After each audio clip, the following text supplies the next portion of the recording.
Thank you for coming to our PTC meeting, Public Transportation Committee meeting. I realize this is the first meeting for our new PTC that was just approved back in February, so thank you. We do have kind of a full agenda, so I've provided copies for each of you. And we will start out with the approval of the March 2022 PTC meeting minutes. So moved. Support. Thank you.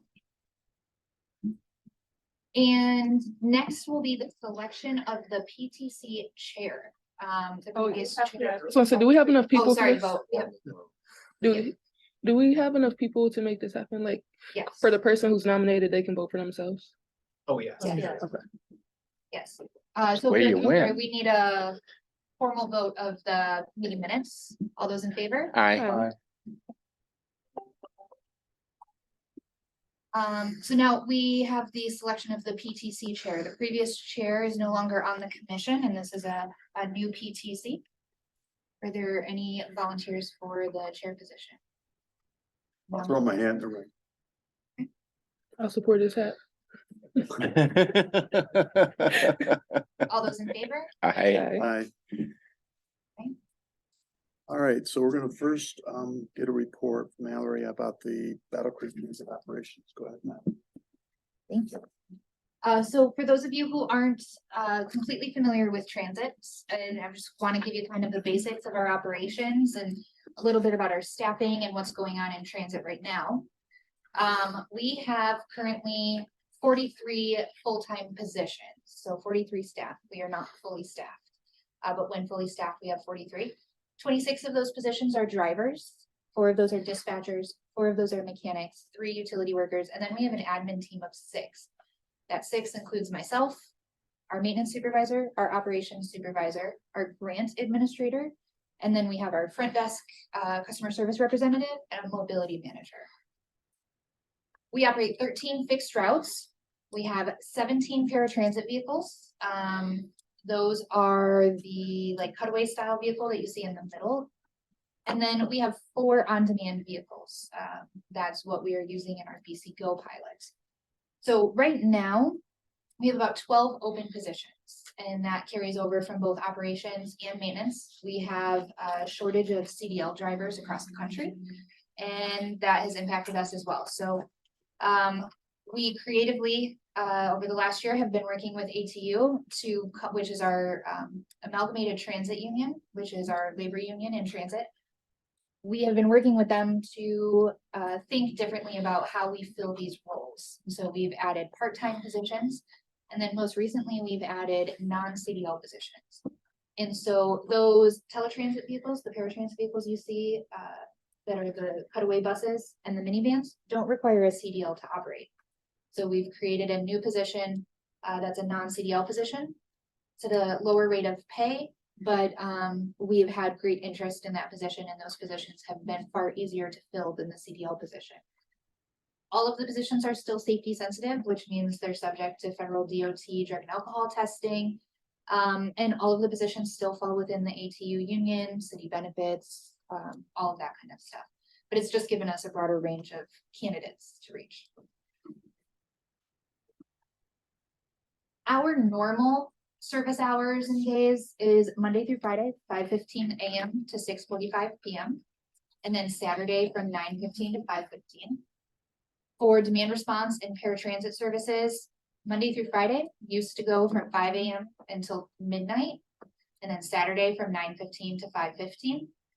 Our fare structure, if you recall, we passed a fare increase, the first fare increase in 19 years last year.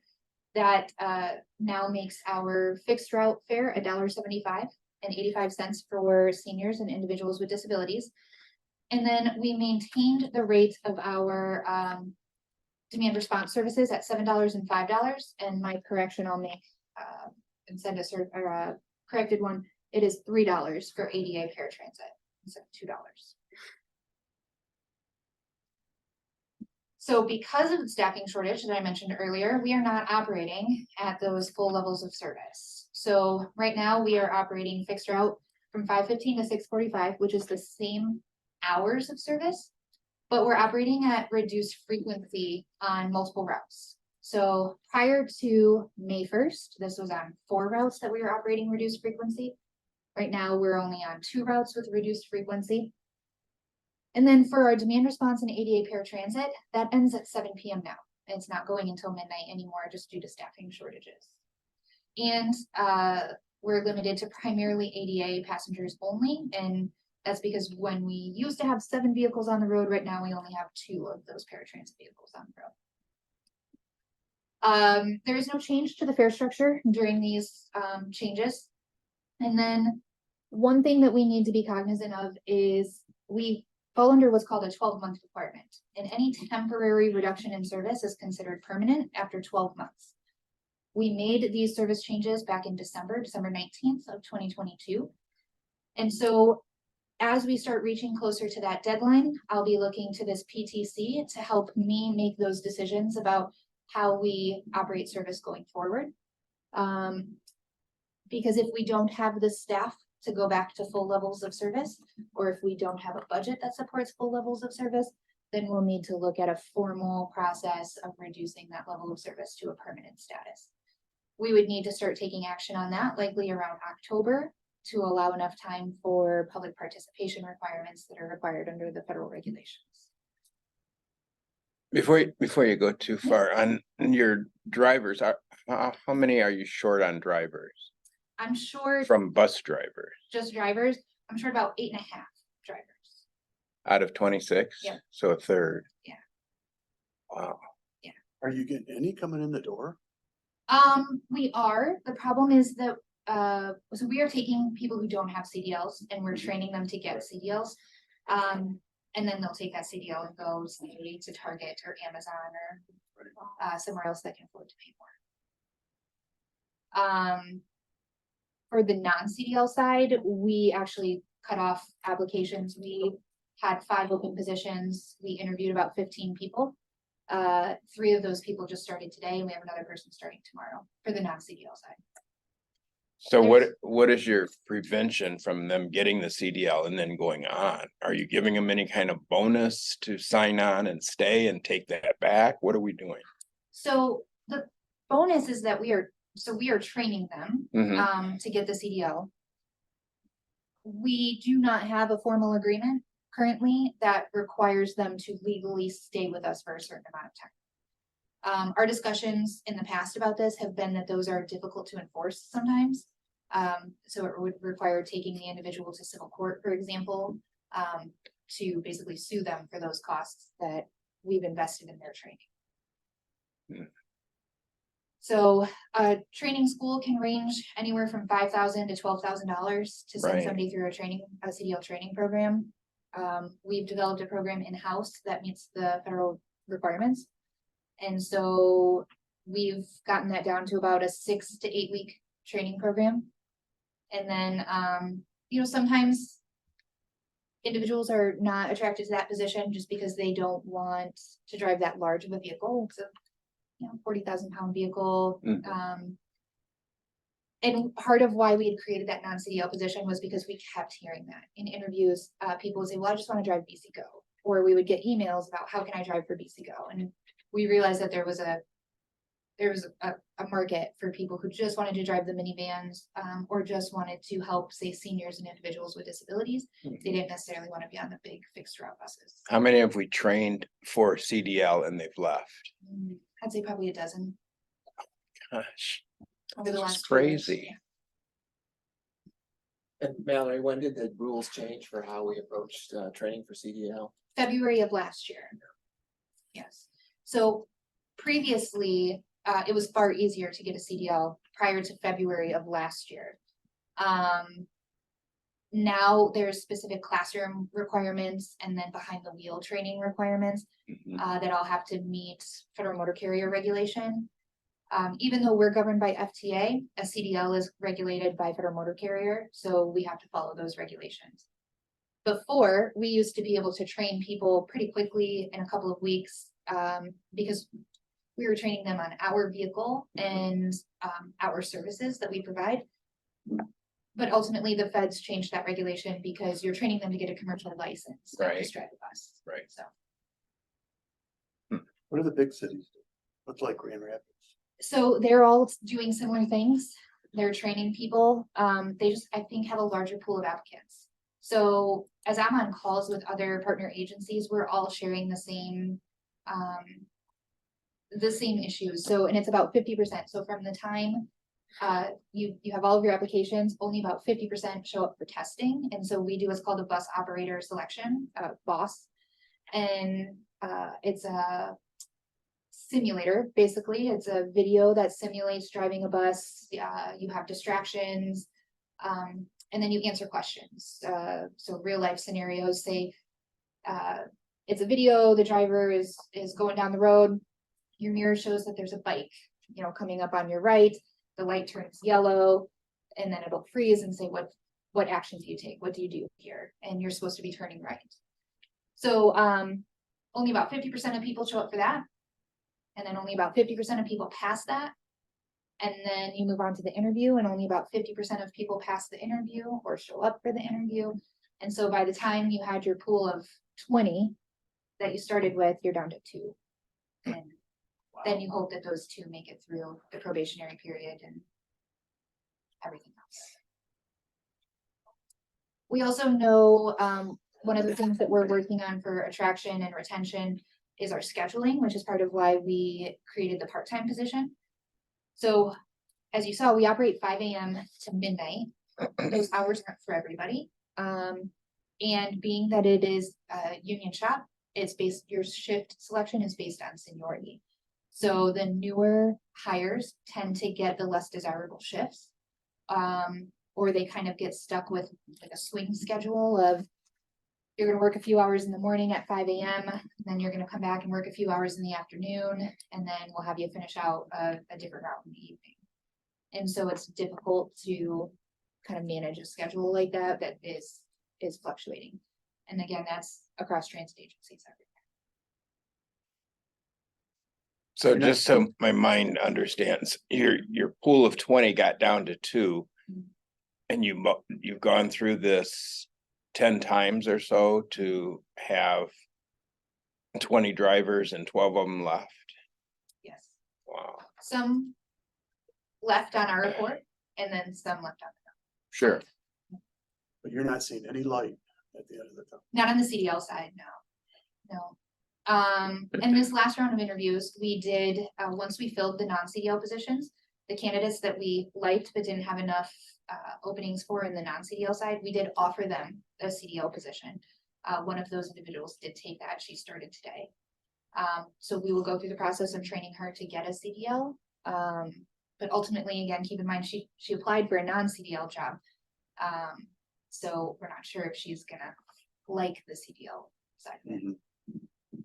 What pay range are we at for that? For CDL, it starts at, I believe it's $20.61 per hour.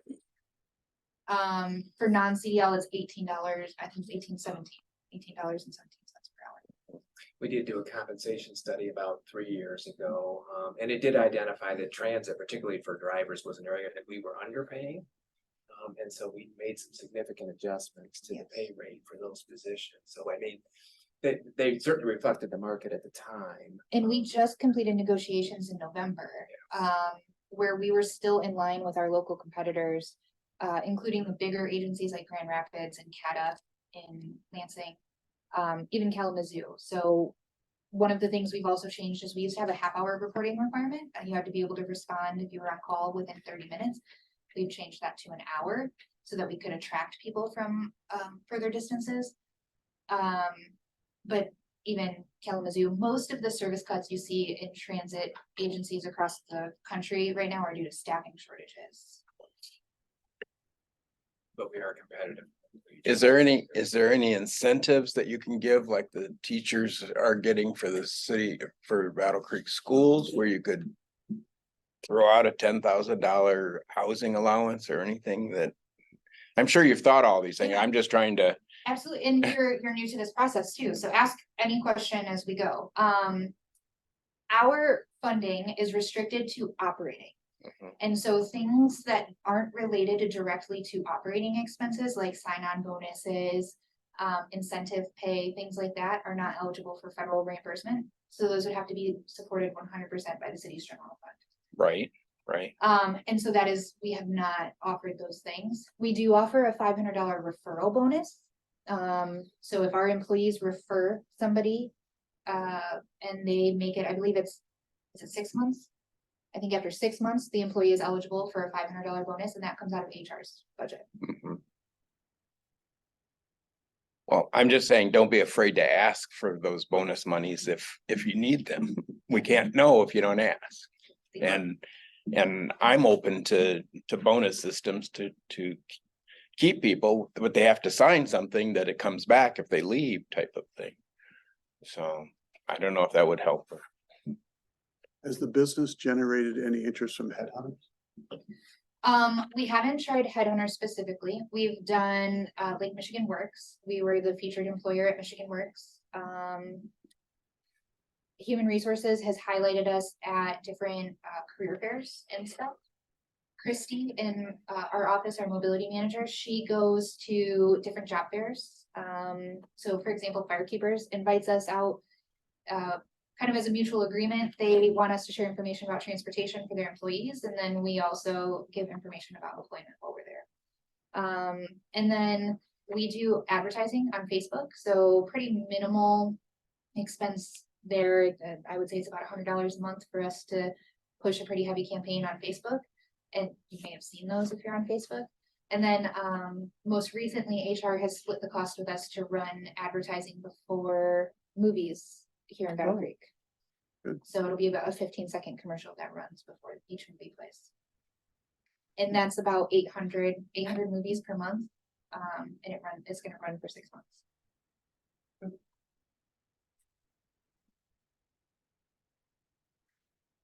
So then, I mentioned earlier that we have our on-demand vehicles, and that is BC Go. So just to touch on our operations of BC Go, that is a pilot program. And so it is formally called the Calhoun County Coordinated Mobility Pilot, but that's a mouthful, so we call it BC Go. This is a pilot funded by the Michigan Department of Transportation. It allows us to demonstrate the feasibility of on-demand countywide public transportation. And more specifically, it's called rural microtransit. So BC Go has been, I've shared with you guys, it has been a great success. We've had the opportunity to share those successes both nationally and locally and within our state. Christy and I traveled last year to California and Seattle, as well as Indianapolis, to share this example of how rural communities can utilize technology to provide the same level of service that cities are providing. It started as a 12-month pilot. MDOT funded phase 2, which just wrapped up. And then we just got notice of award for phase 3 of funding. And so MDOT's awarded an additional $500,000 for us to do a final year of BC Go. And this final year increased the funding so that we can collaborate with another provider. And so we are going to collaborate with the city of Marshall to demonstrate how we can coordinate services and technology and bring other providers onto this platform and be more efficient with transportation around the county. Congratulations. Thank you. It started as 2 vehicles. We're now up to 4 vehicles. Last year, the Kellogg company donated $150,000 for us to purchase 2 additional vehicles. And so that helps us replace those 2 vehicles that quickly met their useful life. So the useful life of a minivan is 4 years or 100,000 miles. Those 2 original minivans were at 75,000 miles or more within 18 months of operations. And that just speaks to how many miles we're traveling and how many passengers we're picking up with that service. Is there a reason we stop at 100,000? That seems like just breaking in a vehicle. Yeah, so all of our assets are federally funded. Mhm. And so the Federal Transit Administration sets what they call useful life. And so they've set that useful life at 4 years or 100,000 miles, and then they will fund it again. So ideally, we will get into this replacement cycle where we're able to dispose of a vehicle that still has asset value to us, And then use federal dollars to replace that. And do you have to dispose that at whichever one comes first, the 100,000 or the 4 years, or? Yep, whichever comes first. Yep. So if you hit 100,000 miles on year 2, then that vehicle's eligible for replacement that year. So we try to forecast out, we have a spreadsheet that we track our mileage on so that we can forecast out what fiscal year do we think that vehicle is going to be eligible. So we make sure we allocate for that in our capital planning. But instead of running the vehicle into the ground where it just becomes scrap at the end, we can retain some value, maybe sell this vehicle for $10,000 Mhm, and put that $10,000 towards operations. Gotcha. So moving on to the, that's all I have for operations. Kara, is it okay if I move on to the mayor? Is it okay if I move on to the budget? Sure, Okay. absolutely. So I wanted to give you guys kind of an illustration of the history of our operating.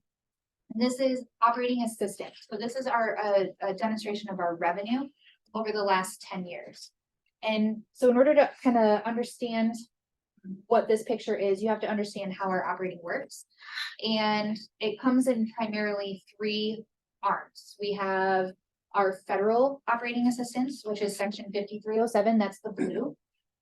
We have our state operating assistance, which is called local bus operating, that's in the yellow. And then we have our local operating assistance, which is from the general fund, and that's in the green.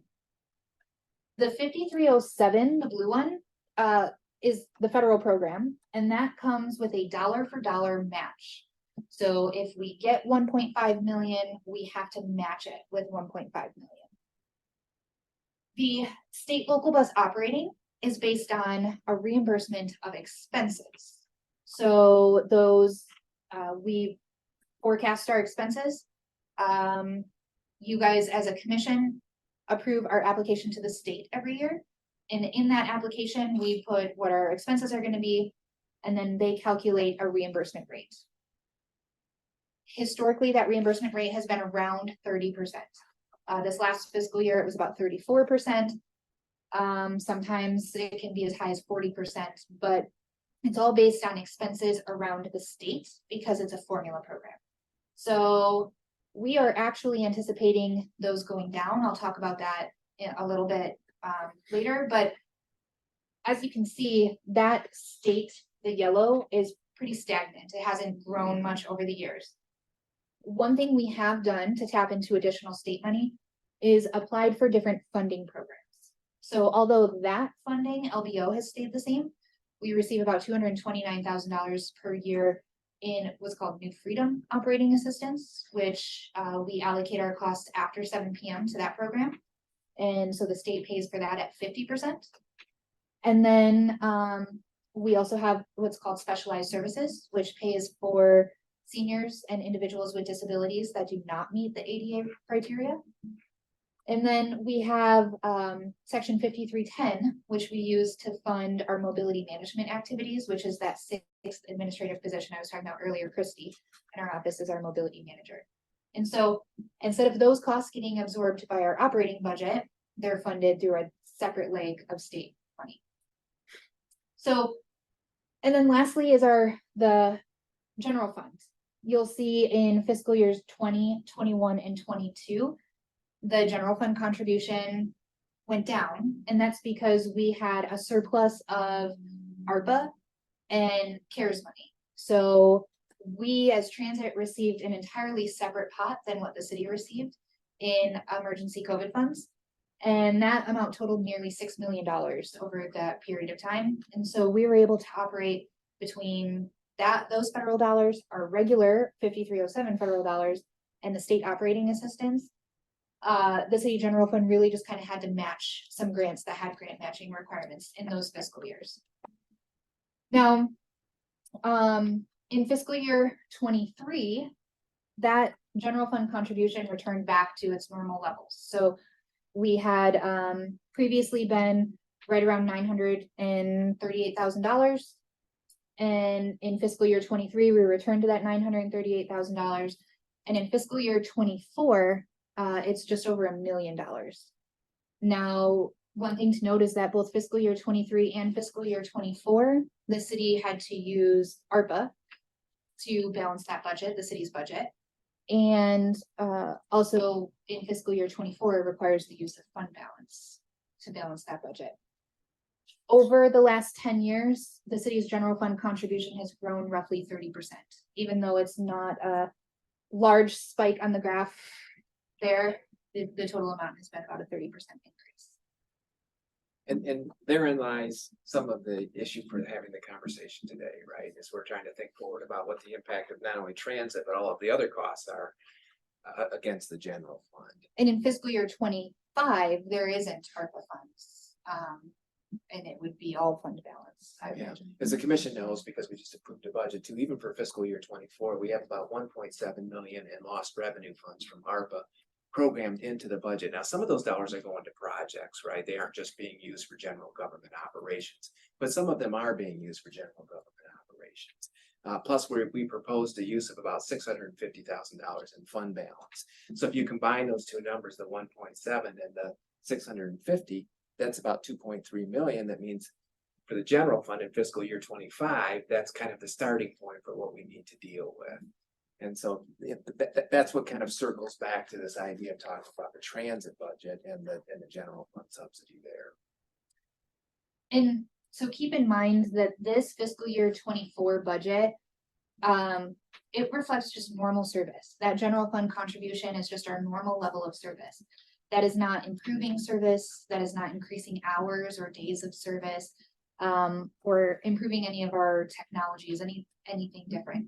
That is maintaining the status quo that exists today.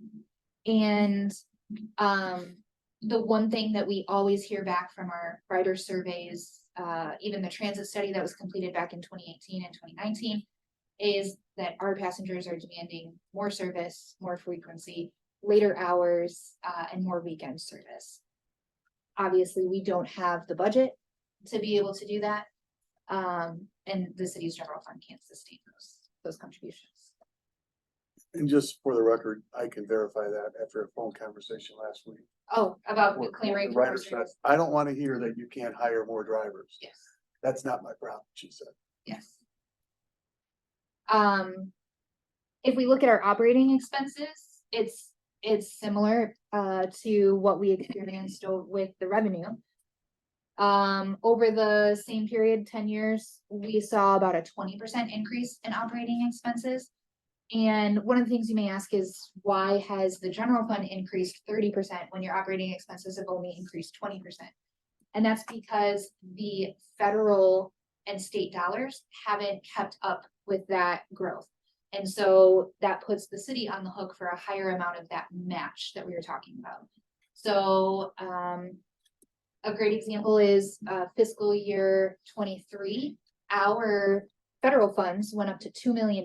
So we have $2 million that we have to match dollar for dollar. But our state dollars stayed at 1.4 million. So that right there puts the city on the hook for 600,000 that you have to match, or you can only draw down up to 1.4 with what you can match from state dollars. And so one of those things that we always have to consider is we have these surplus federal dollars still. We still have about $6 million in federal operating assistance, but we need $6 million to match it with. So it needs to be a sustainable source of funding to match that from. Is there any chance that the federal government's gonna claw that money back if you haven't used it or allocated it? Not those dollars. So Okay. they have just last week signed a bill that they were gonna claw back some of those unspent COVID dollars. So there were still some agencies who hadn't spent their CARES and ARPA dollars. And they have passed a bill to take those dollars back. All of our funds have at least been obligated, which means they've been put into a grant. And so we've signed a grant agreement already, and so has the federal government. If they were still floating out there and we hadn't obligated them, Mhm. they could, Okay. but that's unlikely. Those revenue dollars I was talking about, both from the state level and the federal level, are statutorily required. So the state dollars come from the State Comprehensive Transportation Fund, CTF, which is what funds our roads, gas tax, is where that money comes from primarily, vehicle registrations, things like that. Mhm. And so other than individual line item, it goes through a formula. So if the state government doesn't put as much into CTF, then that could bring it down. Historically, they've always funded roads, and so we get a percentage of that road funding. What brings down some of that is growth from other transit agencies. So I will use Oakland County as an example. Oakland County just reached a very large authority that joins multiple counties Oh, in wow. Southeast Michigan. Mhm. And so that has added roughly $40 million of expenses to the state pot, that now that same pie has to be cut even thinner. Mhm. So that actually is the perfect segue to the next slide as we talk about fiscal year 25. It's not for us, we run on state and federal fiscal years, which is October 1 to September 30. And so we have to start getting our fiscal year 25 budget ready. That's due to the state by November or December. So we're expecting an increase in that 5307, which is the federal money. We're expecting roughly a 2.5% increase. That's been consistent over the last 3 years.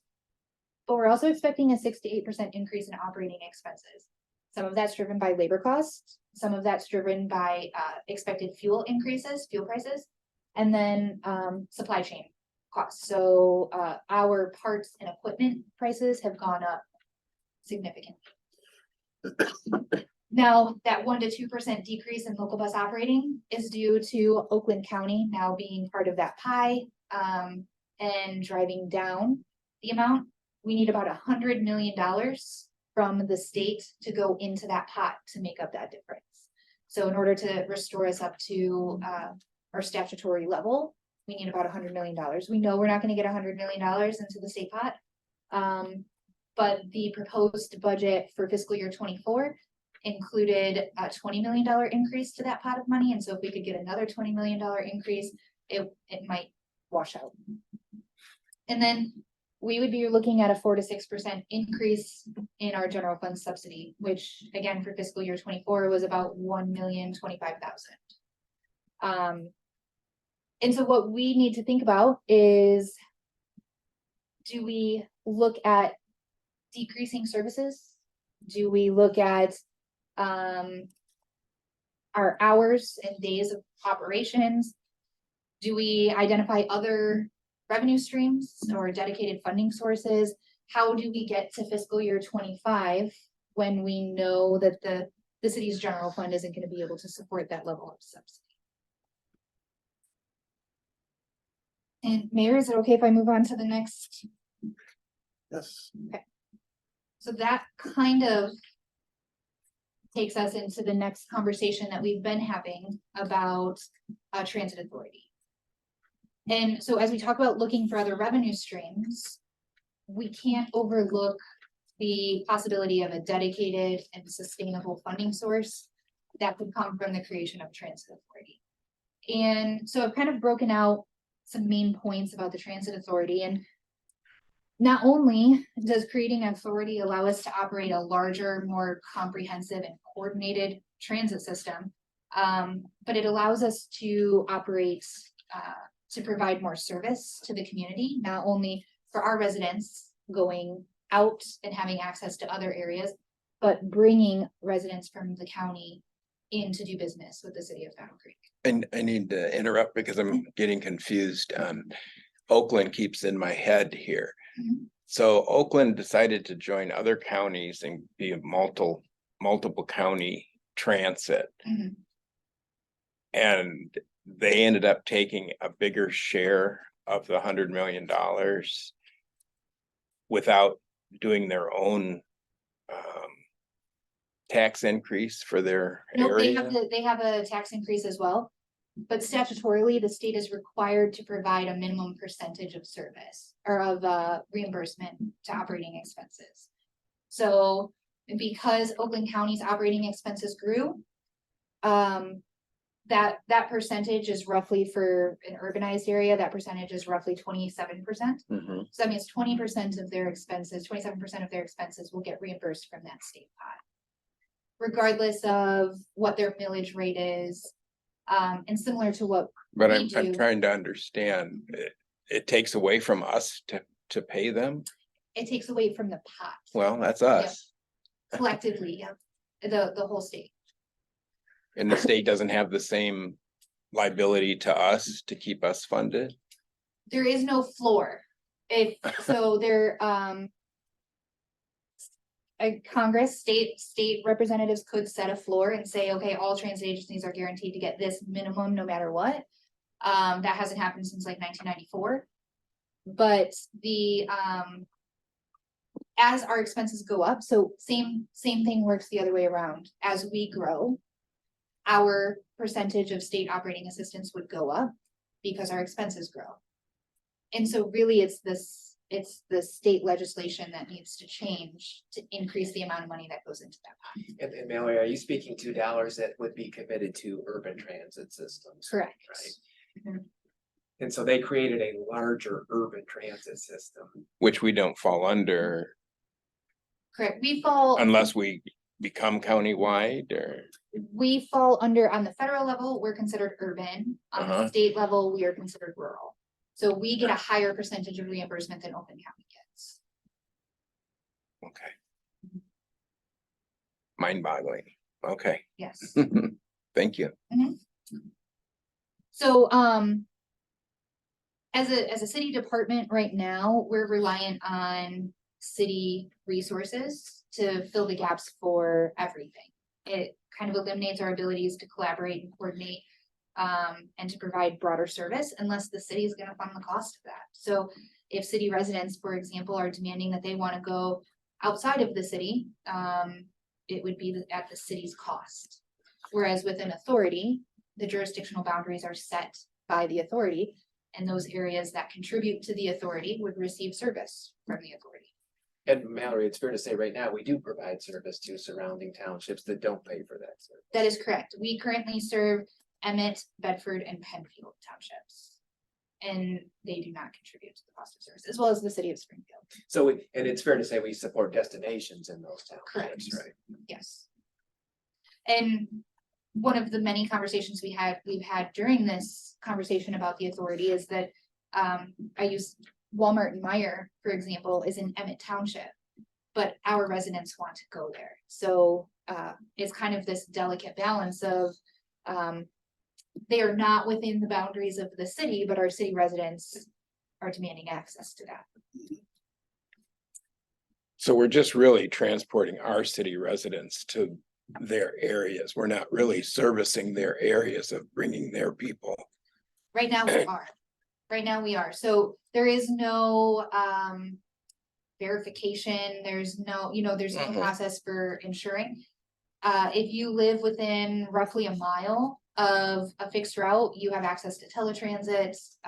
Everybody has access to BC Go right now because that's the state program. But as far as city funded services, anybody within a mile of our fixed route services has access to our Okay. system. And Emmett Township, for example, consumes about 26% of our service altogether. Without paying a dime. Correct. That must be nice. So one of the things that has been supportive in providing data for this conversation about the authority is the BC Go pilot. Mhm. And we've been able to focus on the data that has come from that pilot to actually verify we've had X number of trips to and from specific, we can dial all the way down to GPS coordinates.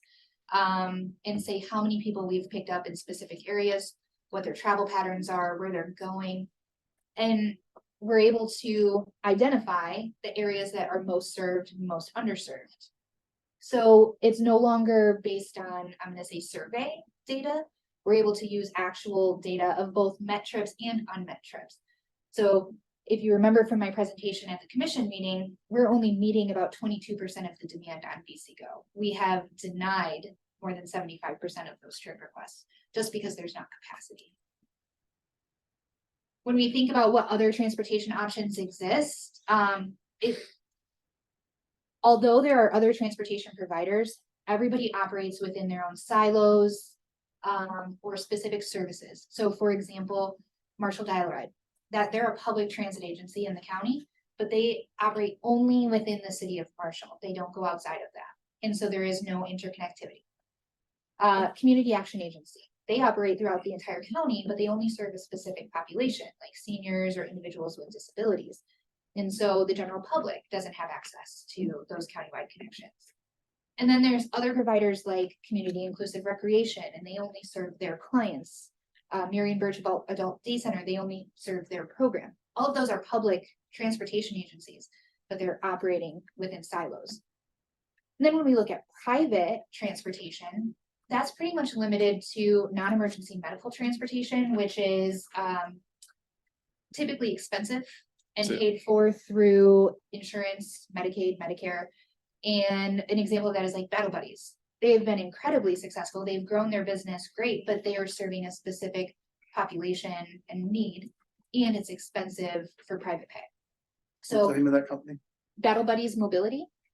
Yeah, so it's a veteran-owned business in Battle Creek. I believe he's now at like 7 vehicles going around. But they take people to and from medical appointments. So it isn't addressing like workforce transportation per se. And an in-city trip is about $85. So an in-city round trip. And it's because they provide a specialized level of service.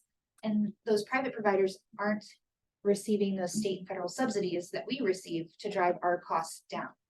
So where we talk about our fares being $1.75 or $3 to $12, that's because the majority, our trip costs the same, right? It still costs us about $47 per passenger to take somebody someplace. But the majority of that cost is offset by those state and federal dollars. So as far as Ubers, Lyfts, and taxis, there's nothing that keeps them from operating other than density. So I'm gonna say normally those drivers, I've heard personally that there are Uber and Lyft drivers in Battle Creek. They just choose to operate in Kalamazoo or Portage because the trip frequency is more frequent and the trips are shorter. They're not taking people such long distances. Those are expensive trips. So that's called gig work. And gig workers, although common, they're choosing to work like DoorDash or Grubhub where their return is higher and the liabilities are less. And then for private taxi companies, the city's taxi company closed in 2019. That kind of launched the first iteration of BC Go. And we've just kind of been able to evolve BC Go from there. But I have not heard of any taxi companies that have taken its place, private taxi companies. But there's nothing keeping private industry from participating in this. And in the event that there is private industry that we can partner with, there's definitely enough rides. We've demonstrated with BC Go. There's definitely enough rides for us to be able to contract for specific services or to be able to allocate services and share technologies with them. And then we've been having these conversations for the last, I've been here 4 years, and I keep hearing that this has been going on far longer than me. But with the city county stakeholder group, and that city county group represents all of the cities within Calhoun County, as well as a representative that represents villages and townships. And so that group basically kind of took information that we had from the county study back in 2019, and then we've now focused on the data from BC Go to be able to draft what an authority could look like, both from a budget scenario standpoint and articles of incorporation.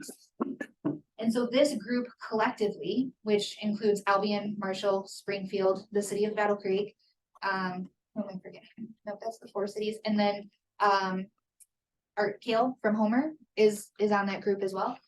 And so it is not only leadership from those areas, but elected officials as well. So the mayor has been involved in those conversations. We've drafted articles of incorporation. And then most recently, we just revised those articles of incorporation based on the feedback that we got from the community and then the commission at our commission meeting in May.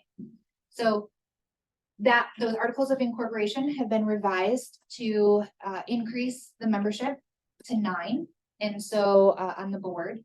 And that includes an additional seat for the city, as well as an additional county seat that could represent somebody from the city. So that could give the city potentially 2 to 3 positions on the board. Overall, as far as governance goes, the authority becomes its own political body. The authority isn't a division of the county or the city. Once an authority is created, it is its own governing unit, and it's directed by a board. And so that board would make all of the decisions about levels of service, budget, what transportation looks like in the county. And only those areas that are participating in the authority would have a say. So only those communities who have opted into the transit authority or who have not opted out of the transit authority would essentially have a seat on the table to say, this is what we want it to look like, and then this is what that funding, or this is what funding is required to meet that level of service. So that's where we talk about funding models. And this is the budget scenario that you've seen before, that we've been presenting. And what we had done is created a good, better, and best scenario. A good level of service is kind of what exists right now, which we know doesn't meet the needs of the community. Better extends that out a little bit, a few more hours of service, a couple more vehicles. But the best scenario is what our recommendation would be. And that best scenario includes later night service on both fixed route and demand response, and is the only option that includes Sunday service. Now, that is what we have been presenting. And after feedback from the community and the commission, I've updated the best scenario to be current cost escalation. So current federal funding amounts, current state funding amounts, and current budgets. We're still looking at roughly a 1.1 mils is what is required. I would say for safety, say 1.2 mils is what's required to fill that gap between state and federal funding and operating expenses. So you'll see at the top are all of the operating expenses broken out by rural and urban. And then the revenues are the second section there. Farebox revenue is roughly 7% of total revenues. The $1.75 or $3 that people pay is not what supports the actual cost of transportation. 5311 is the rural operating assistance from the state. 5307 is the urban operating assistance from the feds. That state LBO that I was talking about, that's the fourth line. So Commissioner Ballard, to your point, we would be going from roughly 1.4 million in state operating assistance to 2.6 million in state operating assistance. But that means that it reduces that pot by 1.2 million in total. So keep in mind here, this assumes full countywide participation. So this is a budget scenario based off of full countywide service, roughly 40 vehicle fleets, and operations that span the full 718 square miles of the county. Obviously, there's going to be some areas that opt out of the authority, or some areas that at first may not think that they want to be part of it. And that's going to change what this looks like. This is just an example of what it could look like in the best scenario with full participation. Keep in mind again, the board is the authority board is who ultimately would approve a budget. So the gap that you see, the $4 million gap, the authority board could say, if they want to say, we want fares to be free. We don't want anybody to have to pay a fare if they're going to pay for it out of their taxes. Well, then add $700,000 to that $4 million gap. And now that would need to be made up with a millage. There's a lot of assumptions here, but this is kind of our jumping off point, and where we talk about that dedicated source of funding. So right now, in the city example, that $4 million gap is roughly $1 million gap, and the city's general fund is what makes that up. Do you have any questions about this budget scenario? Have you come up with a scenario that would anticipate some of the townships up and down? I actually have a meeting with Doug this week to go over that while he was gathering some of those millage rates. My next question would be, Eaton County and Kalamazoo County, what is their millage rate? I do not know off the top of my head. Kalamazoo has two separate millages. Right. And I know one is just over 1 and I think the other is 0.85. I'm not sure off the top of my head what Eaton's is. And Jackson has a county. Correct, and theirs is just over 1 mil also.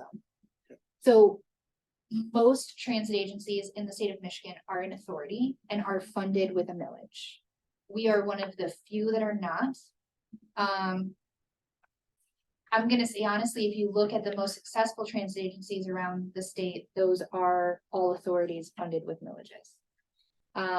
Your struggling systems like DDOT, for example, in Detroit is a city department that's requiring on city general fund dollars from the city of Detroit to support services. So all of the counties around us have some form of countywide transportation, except for us. And I'm gonna say 4 out of the 5 are all authorities.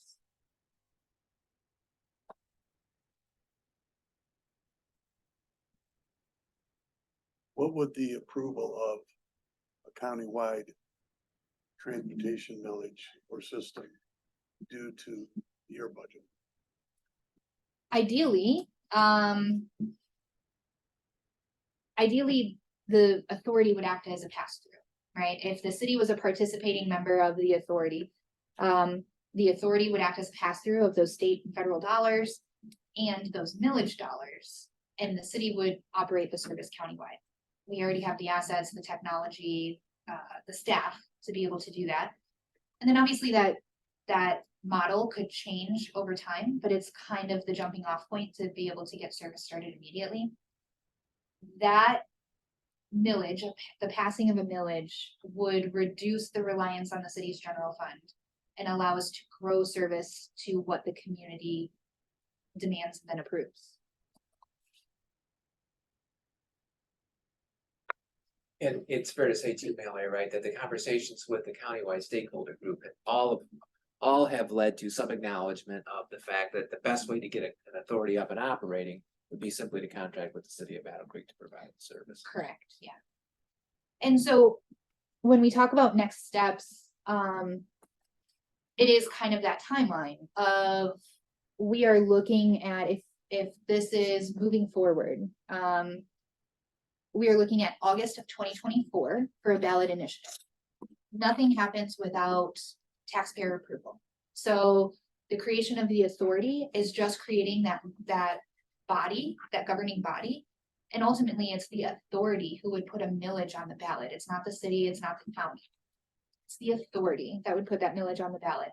And then those people in the participating jurisdictions, those voters would have the opportunity to vote up or vote down a millage that supports a transit system. And So the authority goes into effect even though it hasn't been approved by the voters. correct, the authority, the governing body, the Articles of Incorporation create a governing body that has a board. That body just doesn't have any funding until a millage is approved.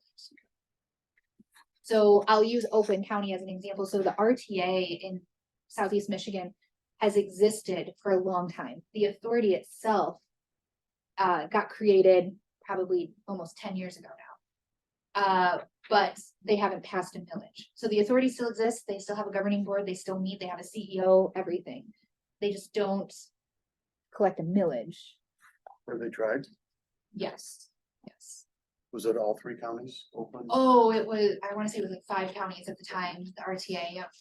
It was a very, that one was very politicized in that side of the state. It would have been the first regional transportation authority in the state, and so it was very publicized, politicized. And Mallory, could you speak to what would happen if the authority was formed? No millage was passed. What would be the impact on the city of Battle Creek's operation? There would be nothing. Yeah, it would be essentially that exact same example. The authority would exist as a body unless it decided to disband if the millage didn't pass. But there usually would be they no- don't, if they go down to defeat, they still They still exist. exist in that And try attempt again. to. Try it again later. There would be no impact to the city if the millage did not pass. Which would also mean there'd be no impact on the amount of dollars that were being allocated by the city's general fund to support transit. We'd have all the same issues that we have today. What, if you can't get drivers for the city, how do you expect to get drivers for the county? So one of the things that's important to note, and I'll go back to the budget scenario, is we are not proposing big fixed route buses going around the county. Okay, We are proposing basically BC Go and, Gotcha. and turning BC Go into a 15 vehicle fleet. gotcha. That Which operates makes more on- sense. Yes. Yeah. And the flip side of that too, right, Mallory, is the fact that, well, then you might say, well, why don't you just go to a van-based on-demand service in Battle Creek as well? Eliminate your fixed route, for example, right?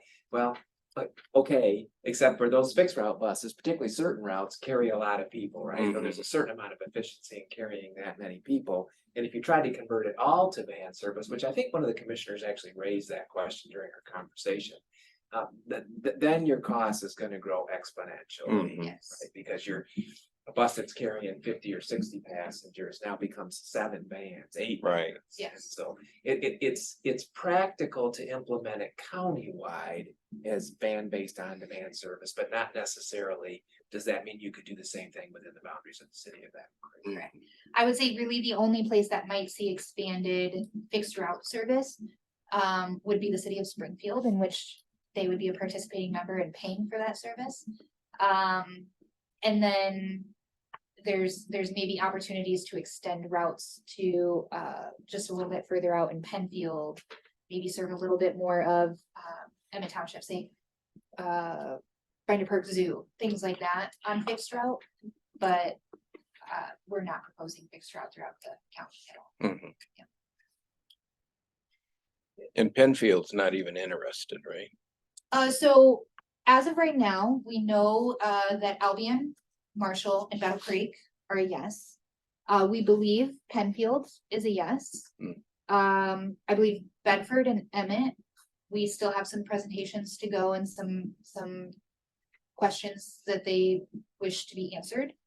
But we've presented to them multiple times on some of this exact same stuff. And if they choose to opt out, they could always contract for services. Or they can choose to join at a later date. So it isn't permanent. Opting out of the transit authority is not permanent. I shared previously the Ashtimo in Kalamazoo had opted out, regretted it, and ended up contracting for services, which was far more expensive and comes out of the general fund versus joining and it being part of a. That's what I just wanted to make sure that if they opted out and then they contracted, that they weren't getting Deal. anything less. Nope, and so most of the time, contracting for services is an option. But it is gonna be the more expensive. option Right. For the community. But it's also fair to say too, Mallory, right, that even if you opted in, you could still contract for additional services, Correct. assuming the authority had the capacity to provide them. So Battle Creek, let's say the authority established a level of service countywide, we're like, well, that's pretty good in Battle Creek, but there's a little bit more we would like, right? I mean, we're not suggesting, because some of the argument is against an authority has been, right, well, the city of Battle Creek's just trying to eliminate their general fund contribution to transportation, they're just gonna save $1 Sure. million, right? And I don't think the city is saying, we won't provide some subsidy for transit, right? We're just saying we're on an unsustainable path, and we need an alternative, and an alternative would be a dedicated source of revenue. So even if we, felt like the authority, there would be options for us to provide a different level of service, even if we were opted into the authority. Mhm. And I also think it's probably fair to say, right, that if an authority was established, we do have to recognize the authority does have the ability to set the level of service, and your 5307 operating, your local bus operating, all of those funds are gonna go to the authority. So it would certainly not be in the city's best interest if an authority was established to opt out. Oh, right. That would be a very bad move likely for the city. So what are you looking for from us today? Well, so Mayor, there's a lot at play here, right? I mean, we're trying to solve a couple of problems. We're trying to solve the fact that, again, we're not on a sustainable path with our current finances relative to the transportation services. We, not only that we currently provide, but we know that the public would like to see, right? So and I'm trying not to make this a long story, but even during the conversation of about a month ago, it was mentioned, you know, some of the perceived flaws in the county study. And that there wasn't enough emphasis on the needs of Battle Creek users. But I do want to point out that just prior to the county study being done, the city did its own study. We used the same consultant, right? So we had all the Battle Creek data already. So we did not expect, and it was even acknowledged when they were doing the county study, it was acknowledged that they weren't going to spend a lot of time surveying Battle Creek folks because we already had that data, right? And so what came out of that? Mostly folks saying, I love what we have, but we need more. We need more during the week. We need more frequency. We need weekends. We need Sunday service, all of those things. So it's not just we're trying to solve a financial problem. We're also trying to meet a demand that's out there. And then subsequent to that, you did the BC Go process and you learned that that demand is countywide and can be demonstrated. Yeah. So I think we're just logically looking at this and saying, okay, we've got a budget problem, we've got a demand problem, and it needs to, and it looks like it's countywide. What's a way to solve that? And an authority operating countywide with a dedicated source of revenue seems like a good idea. Seems like a way to solve multiple problems on multiple fronts countywide. We could do something different. We could deal with just ourselves. But the opportunity is countywide, and we don't want to make this about Blue Oval, but we do also know that there will be an employment hub in the center of the county. Just like we have a big employment hub to the west of us on the west side of the city. And so people are going to need to go to these locations. So that all being said, I think, you know, if the PTC, the county is not a service provider, and they're just in the position of being the one statutorily who has to establish the authority. If the city was to reach out to the county and say, we think this is a good solution, county, will you please establish the authority? That puts the county in a strong position to say, hey, look, you know, we've been asked to do this. You know, we are not the imposers of a millage. You know, we're not increasing people's taxes. We're trying to help us, the city and other partners, solve a countywide transportation need. So I think what we're asking, Mayor, is if the PTC was to recommend to the city commission that the city commission reach out and ask the county to establish an authority, then the authority in theory hopefully would be established, and then we would see what happens, right? Then it would become a matter of, okay, do the people support a millage? Do they support their jurisdiction being part of it? And then do they support a dedicated millage for the purposes of transportation? So right here today, we would ask this committee to essentially pass a resolution, I guess we would call it. I don't know, Marcel, maybe we need to call it something different. Requesting that the commission consider asking the county to establish an authority. Okay. Could the city manager do the same thing if the PTC votes to request the city to ask the county to establish the? So Mayor, are you saying could the PTC ask the manager's office to do that, to Or make a Does recommendation? it have to be another vote at city commission level?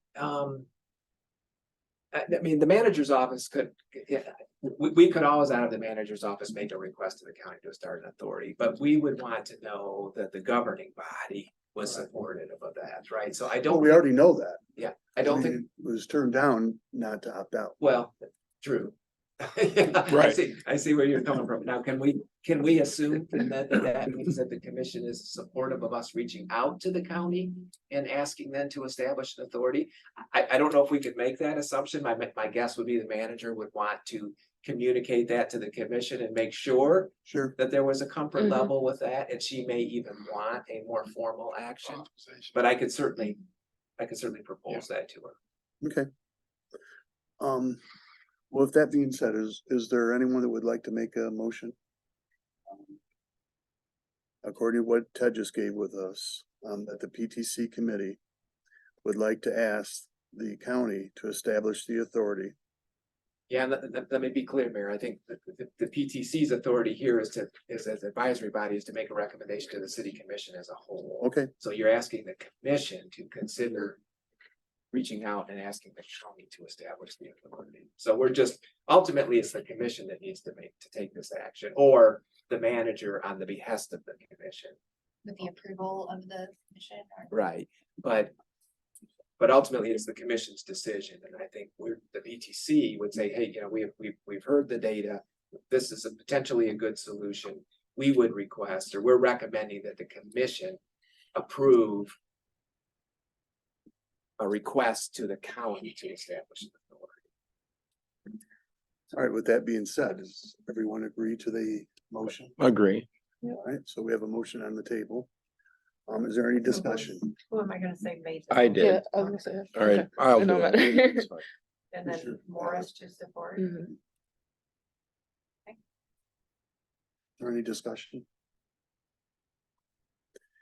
I think this is gonna be difficult, but I think with the three cities, buying in and understanding, some of the benefits that will come to their, citizens, I think it'll just take a few years and we'll get the entire county. Now, the outlying counties that are way down there, Sheridan, and some of those, it's gonna probably take a little bit more, Eckford and Marengo, but, I think it really will change the way that transportation is operated. I think it's a good thing. We're the only county surrounding us that does not have transportation services at the county level.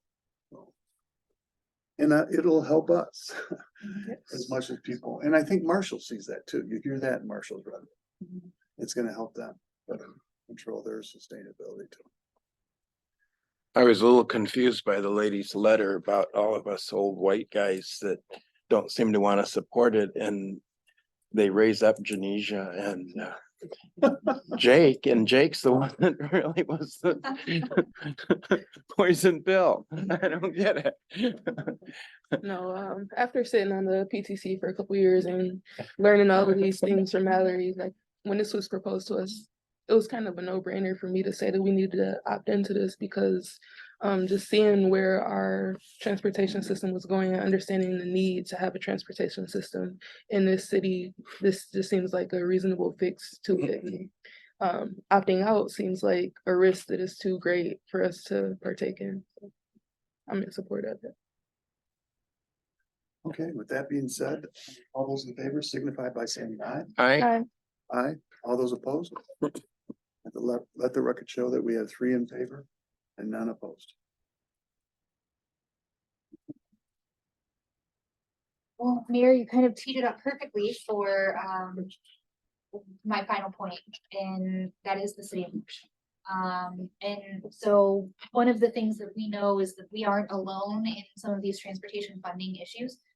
And with our additional funding on BC Go, it gives us an opportunity to contract with the city of Marshall to provide administrative services for them. And so the city of Marshall approached us about a year ago now and asked for some assistance. And because we have the expertise, the resources, and the ability, we've drafted an agreement, and that agreement, before it's final, will come before the city commission for approval. But for us to work under a contractual agreement to provide service with the city of Marshall. Now, their employees will remain their employees, their vehicles will remain their vehicles, but we will provide the technology. So essentially, we will license them the BC Go technology so that they can operate on the same platform that we are operating on. And then we will provide a contract manager. And so that contract manager will kind of oversee the administration of everything that's going on with City of Marshall Dial-A-Ride and their Dial-A-Ride transportation card. And allow us to coordinate some of our services. So part of that agreement and with the MDOT grant is that we will be able to expand zones within BC Go so that hopefully we can bring that rate of denial down by utilizing their fleet. So where we only have 2 BC Go vehicles on the road now, by adding them to our BC Go technology, It'll allow us to utilize the empty space that they may have on their vehicles, or some efficiencies that we can create by adding technology.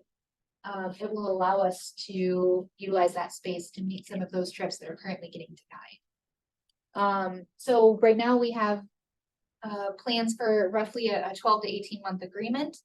And then hopefully at that point, we will see where the authority goes and how that arrangement continues on from there. But wanted to bring you guys up to speed on those conversations that have been happening kind of behind the scenes and how all of that kind of rolls into this idea of countywide transportation. This is an example of how we can contract for services, but hopefully in the end, we all kind of just roll over under the same authority, and that's the Transit Authority of Calhoun County. So, How many vehicles do they currently run with? they're running 5 to 6 Wow, vehicles. Yeah. that's a lot. They have a similar CDL problem. A lot of their operations are part-time. And so their dispatchers are part-time, their drivers are part-time. They have a lot of retired seniors who are doing that part-time work. And part of what kind of led us into these conversations was the shortage of CDL drivers, and they just have limited capacity to be able to do those training programs and things. So we've helped them kind of right-size their fleet and get some non-CDL required vehicles. Currently, they're operating like pen and paper. They don't have any technology on board their vehicles. You're kidding. Yeah, they don't have any technology in their office.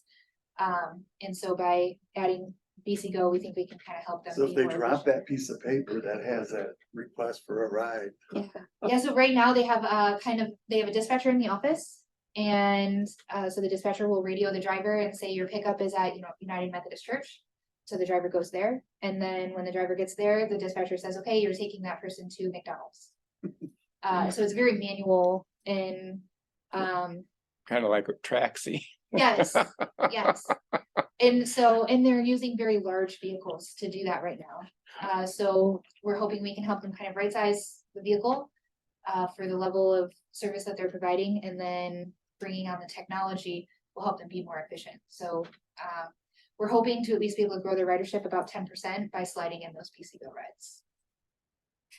Sorry, I just can't picture anything but taxi.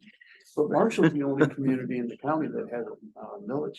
Correct. So they Okay. currently have like 0.9. Oh, they do. So they would millage really to make their wouldn't transportation necessarily, do a whole lot. yeah. Would they eliminate that 9 to go countywide 9 or? I'm not clear on how that would work because it is a local Okay, millage. But it is a dedicated transportation. yeah, millage, right? versus But we don't have one. It's not like a general fund subsidy. Right. It is a dedicated, so it would make sense. Yeah. Commissioner, that they would, Mhm, That would go away that would go away. yeah, unless they chose to continue using that to contract additional Which services. they could Right. do. Is the CDL license the same for your buses as it is school buses? It is, there's a couple additional endorsements, so, CDL Class B, with air brake and a passenger endorsement. Most school buses, some school buses have air brake, most do not. And then the new regulation requires if you have to get a new endorsement, you basically have to go through that whole training program Oh, all wow. over again. So somebody has to go retake the full CDL test just to add the air brake endorsement. Oh, that's crazy. So we've recruited some school bus drivers, Yeah, but we still have to put them through that like 8-week training program. Okay, are there any public comments at this time? Marcel? none. Any member comments? Seeing none, we'll adjourn the meeting. Thank you very much for attending. Thank you. Okay, off to